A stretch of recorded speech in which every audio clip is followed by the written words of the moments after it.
Well, howdy folks. Hope y'all are having a wonderful day today, and welcome to Cedar Creek Homestead. And me and Josie, we're taking a few minutes break here, and we're filming this on Saturday, but we're wanting to wish the mothers a happy Mother's Day and air that on tomorrow on Sunday. So we appreciate all the mothers, and we both have from divorced families, so we've got two mamas apiece.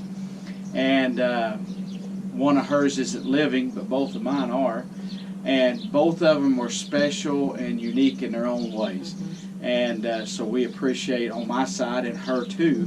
I'd say we're one of my moms. I call one of my moms my biological mom, and one my stepmom. But stepmom sounds so, I don't know, sometimes it just don't sound mom-like to call me stepmom. But they used to say they'd beat you like a stepchild.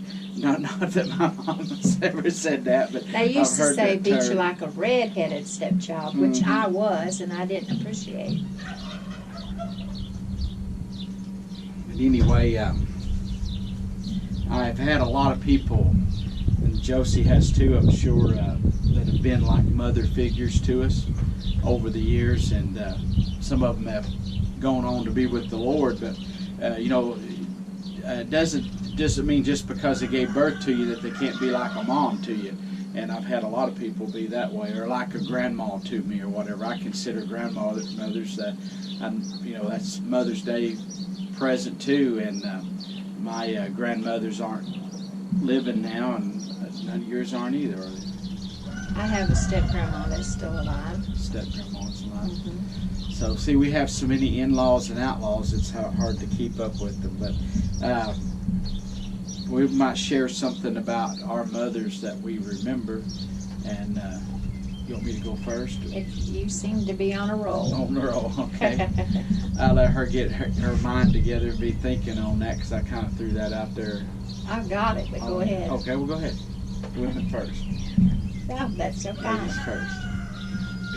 Like you said, I come from a divorced family, and my parents were really young when they got married, very young in their teen years, and divorced very young. I think they were married 4 or 5 years maybe, and there's 4 kids in that, including a set of twins. So my parents were really young and divorced, both remarried, both had other children. And I love my mama. She's went on.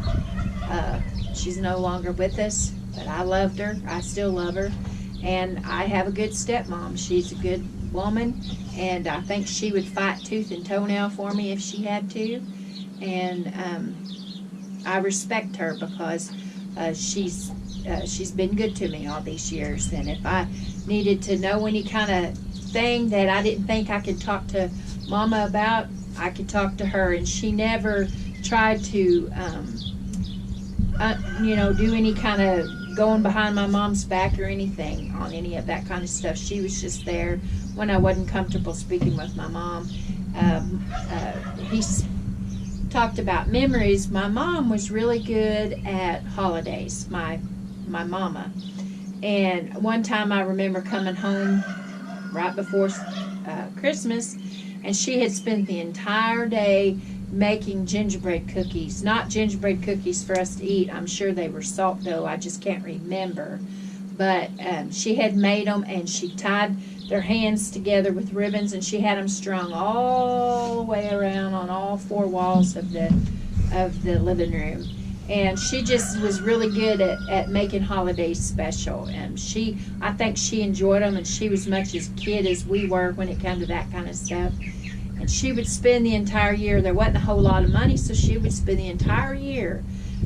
One of her little pleasures that she got was going to yard sales, so she'd spend the whole year gathering up stuff and dolls and action figures and cars and all kinds of stuff to use as Christmas presents. I know of for sure, and maybe even possibly birthday presents. I don't know that for sure, but I do know Christmas. And she would work and clean them up and fix their hair and clean their faces up or whatever she had to do to make sure that we had Christmas.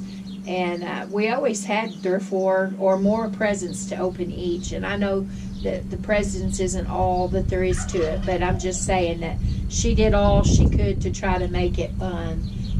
You know, there were things, everybody has things that maybe wasn't such good things, you know, but the good things I think outweigh the bad. And I have a lot of good memories of that. She liked to laugh, and I think my sister's just like her. I'm a little bit more reserved, I think I'm probably more like my dad. But anyway, I've had lots of women in my life besides my mom and my stepmom. I've had other ladies in my life that have meant a lot. I had fantastic grandmas, and you know, you'd probably argue with me that yours was better than mine, but in my eyes, I think I had the best ones. And I had aunts that I spent summers with, and I tell you, you just couldn't get any better than spending time with these women that could take you under their wing. I had one aunt that used to make me dollhouse furniture out of egg cartons, and would make me, she'd take quilt squares that I know good and well she had them cut out to make a quilt, and nothing do me but to just love them so much that she made me little purses to carry around, little patchwork purses, kind of like Dolly Parton sings about Coda. I had a purse of many colors and was proud of it. And just different memories like that. That same aunt, she had some little trivets that she kept to put her hot pans on when she took them off the stove. And it nothing do me when I was there to recover them. Every single time I went, I'd recover her trivets with aluminum foil. And you know, I got to thinking about that not too long ago, and that was probably back then kind of an expensive thing for me to get her aluminum foil out and cover all of her trivets, but she never complained about it. She'd make me chocolate pudding, and I think it was more probably like chocolate gravy. And she would eat it hot, and she would use that squeeze parquet on it. But I'd wait till it was cool, because I wanted to eat more like pudding. I'm not real fond of eating chocolate gravy on my biscuits, but Howie and Blade likes it. But anyway, I'm thankful for the ladies that God put in my life, and I want to say to all of you ladies that are watching that I hope that you have a happy Mother's Day.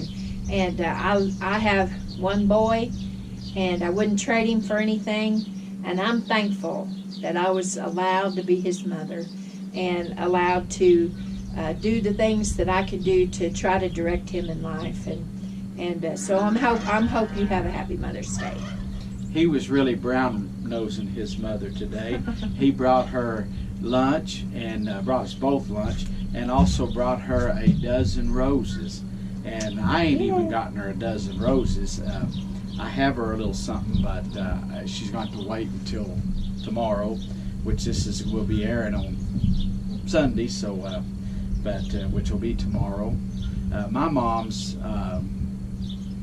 I've got different memories, and I had an aunt live down the road here, and she was like a mom to me, and we'd get off the school bus a lot at her house, and she would take us camping and stuff. And she didn't have a boy at the time until I got on up, and she had a late child, and then the last one was a boy. And so she ended up, of course I was getting older and everything, and she's passed away, but she was like a mom to me. And she one time come up here to the house, and she just lived right down the road from us, about a quarter of a mile, and she come and got me up out of bed and wanted to know if I wanted a POP. And I was like, a POP? She was trying to keep it quiet so my other siblings wouldn't hear it, and she was trying to spell it out. And so I was like, well, what's that? And so she said, a pop, silly. Would you like a pop? And she had brought me a can of pop down, or a bottle of pop, I can't remember now which it was, and some popcorn. And me and her and my mom and dad, we sat in the living room and had popcorn late at night. I mean, it was probably 10:30 or so. Back then, they'd make you go to bed about 9 o'clock if you were young school-age kids, but that was a big treat. And then both of my moms are really good cooks, and but my real mom one thing I remember that was the best she ever did fix was fried chicken. And we used to raise our own chickens when we were kids. And now, if you ever seen my mom, she's kind of prissy. She dresses really nice, and she really she's never out of place. Even to butcher chickens, she would make sure. She was kind of like this Beaver, Leave It to Beaver show, if you've ever watched that. The mama on there, June Cleaver, that's always so spotless. Well, that's kind of the way my mom was. But she canned and stuff, and she'd get out and help us when we killed chickens, and then she could fry up the best fried chicken. Now, Josie here is really good at fried chicken, but I still have to say that my mom's fried chicken is the best. But my mom had us come down to her house some time ago, and I had been wanting fried chicken.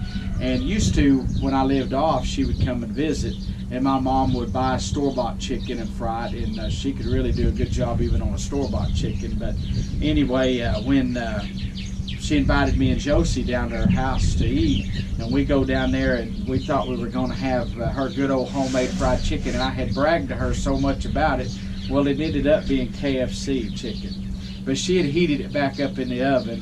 And I'm telling this because our mamas might hear this. We're not saying we're not appreciative, but it was not mama's homemade chicken. Kentucky Fried Chicken had nothing on my mama. And I was a little disappointed that she didn't have sure enough fried chicken, but it was good. She always has a good meal. But that's one thing I remember is us having meals with my real mom. We all sat at the table together. And even with my stepmom, and my dad and mom divorced and remarried, my dad did. My stepmother, she's a real good cook, and she'd make us come to the table. We all sat there at the table and ate as a family, and that's always really good memories to have, is sitting at the table and eating. Did you have anything else? Well, I was thinking while he was saying that, I thought about, he didn't get his gift of gab from either one of his mamas. He got that from his dad, so he'll be able to share about that on Father's Day. But anyway, we just wanted to make sure that we were able to come on here and tell each and every mother Happy Mother's Day. And we hope that you have a good time and that you get to have a relaxing day and celebrate. If you're with your children, if you can. Some places may not even be able to get together yet with their mamas. Right. We might have to, call. I'll have to call mine because she lives in Arkansas, and you'll probably have to call yours because she's at the lake. Mm-hmm. One of them's at the lake. One's at the lake. So, but anyway, we just pray that you have a blessed day and that it'll be happy. Yeah, I think about those that's in the nursing homes, and some of you might not be able to go visit your moms if they're in the nursing homes or hospitals and stuff like that, but you can call them and text them. I seen the other day where some people had a lady had a birthday at a nursing home, and the people were all gathered outside for it, and I thought that was sweet. I think it said she was 91 or some kind of age like that, but they had all the family gathered outside and could talk to her through the window and stuff, and I thought that was a pretty neat thing. So that's something that maybe you could do if your folks was in the nursing home or something like that. But anyhow, we sure appreciate you all watching today, and we thank you for tuning in, and I hope you have a blessed Mother's Day, and God bless you, and we'll see you next time. We're gone.